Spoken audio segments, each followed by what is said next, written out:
Hello everyone, আমি Puja and welcome back to my channel. আজকে আমি তোমাদের সাথে শেয়ার করব কিন্তু মিনি কিচেনের জন্য আজকে আমি একটা নতুন ধরনের উনুন তৈরি করেছি, সেটাই তোমাদের সাথে শেয়ার করব। তো চলো ভিডিওটা শুরু করা যাক। উনুনটা বানানোর জন্য প্রথমেই দেখো আমি ফ্লোরের মধ্যে কিন্তু একটা পেপার বিছিয়ে নিয়েছি, তার সাথে নিয়ে নিয়েছি মাটি। উনুনের জন্য মাটি আমি কিভাবে বানাই সেটা আগের একটা ভিডিওতে তোমাদের সাথে শেয়ার করেছি। যারা এখনও ভিডিওটা দেখোনি আমি কিন্তু ডেসক্রিপশানে লিঙ্ক দিয়ে রাখছি, তোমরা কিন্তু অবশ্যই গিয়ে দেখে নিতে পারো মিনি কিচেনের জন্য আমি যেই উনুন বানাই তার মাটিটা আমি কিভাবে রেডি করি। তার সাথে নিয়েছি দেখো একটু জল, একটা ছুরি, দুটো ধূপকাঠির কাঠি নিয়েছি, তার সাথে নিয়েছি কিন্তু মাটির খুঁড়ি। আজকে মাটির খুঁড়ির ওপরে এই উনুনটা তোমাদের সাথে বানিয়ে দেখাবো যে খুঁড়ির মধ্যে কত সুন্দরভাবে উনুনটা বানানো যায়। প্রথমেই দেখো আমি মাটিগুলো নিয়ে এখানে 3 টুকরো করে নেব। তার সাথে আমি নিয়েছি কিন্তু একটা খুঁড়ি। খুঁড়িটাকে তোমরা জলে ভিজিয়েও রাখতে পারো কিছুক্ষণ, না হলে যখন উনুন বানাবে এইভাবে একটু খুঁড়িটা ভিজিয়ে নিলেই হবে।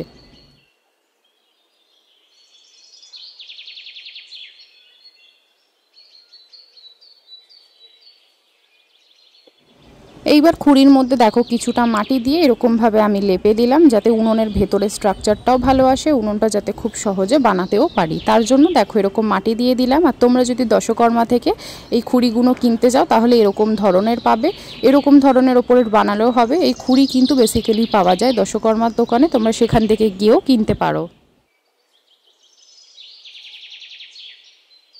মাটিগুলো গোল করে নেওয়ার পর হালকা একটু লম্বাটে করে নিয়ে এরকম বেঁকিয়ে দিয়ে কিন্তু 3টে ধার তোমরা করে নিয়ে মাপটা আগে নিয়ে নেবে। মাপ নিয়ে নেবার পর এরকম একটা কাদার রিং করবে।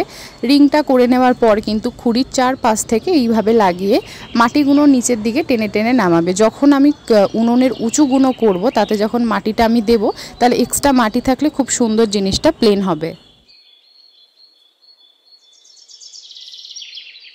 দেখো আমি 3খানা দিকটা ভালো করে করে নিয়েছি। এবার জল দিয়ে জায়গাটা কিন্তু মসৃণ করতে হবে বা প্লেন করে দিতে হবে। করার পর দেখো খুঁড়ির নিচের যেই অংশগুলো ফাঁকা ফাঁকা আছে সেগুলোও কিন্তু মাটি দিয়ে আমরা ভরাট করে নেব।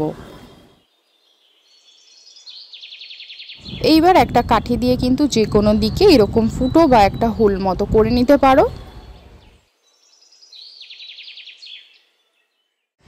তারপর একটা ছুরির সাহায্যে কিন্তু আমরা এই রিংগুলোকে এরকম কেটে কেটে বার করে দেবো, যাতে কিন্তু জায়গাটা খুব মসৃণ হয় বা দেখতেও সুন্দর লাগে।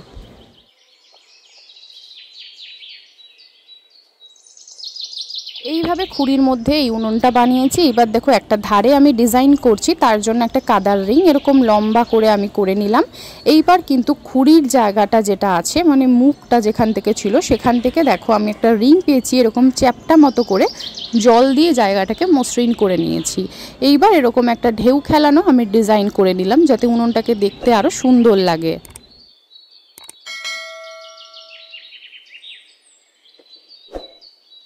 খেলানো ডিজাইনটা করে নেওয়ার পর দেখো আবারও জল দিয়ে আমি এইভাবে কিন্তু প্লেন করে নিচ্ছি।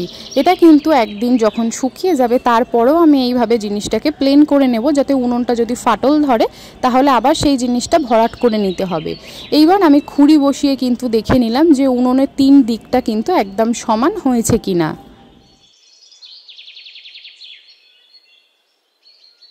একদিন পরে কিন্তু দেখো উনুনের স্ট্রাকচারটা এটা হয়েছে। আমি যখন আগে উনুনটা বানিয়েছিলাম, যে কোনো মিনি কিচেনের জন্য উনুন বানিয়েছিলাম তোমরা দেখেছিলে, তার মধ্যে কিন্তু ছোট ছোট আমি তার দিয়েছিলাম যাতে উনুনটা ভেঙে না যায়।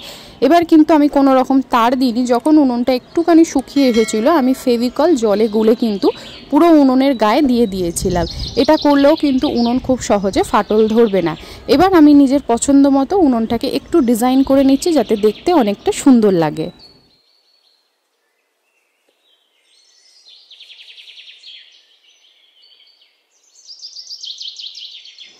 এইভাবে কিন্তু উনানে আমি খুব একটা সিম্পল ডিজাইন করে নিয়েছিলাম। করে নেওয়ার পর দেখো ফাইনাল লুকটা এরকম দেখতে লাগছে। আর উনুনটা কিন্তু শুকিয়েও গেছে। মিনি কিচেনে কিন্তু এই উনুনের ওপর প্রচুর ভিডিও আসবে, তোমরা কিন্তু দেখার জন্য অবশ্যই চ্যানেলটিকে আমার সাবস্ক্রাইব করে রাখো।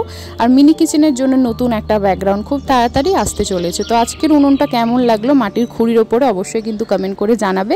ভালো লাগলে একটা লাইক করে দিও, আর প্রত্যেকবারের মতো সাবস্ক্রাইব করে আমার পাশে থেকো। আর নিউ রেসিপি তোমরা কি কি দেখতে চাইছো এই উনুন রিলেটেড অবশ্যই কিন্তু আমাকে কমেন্ট করে জানিও। বাই।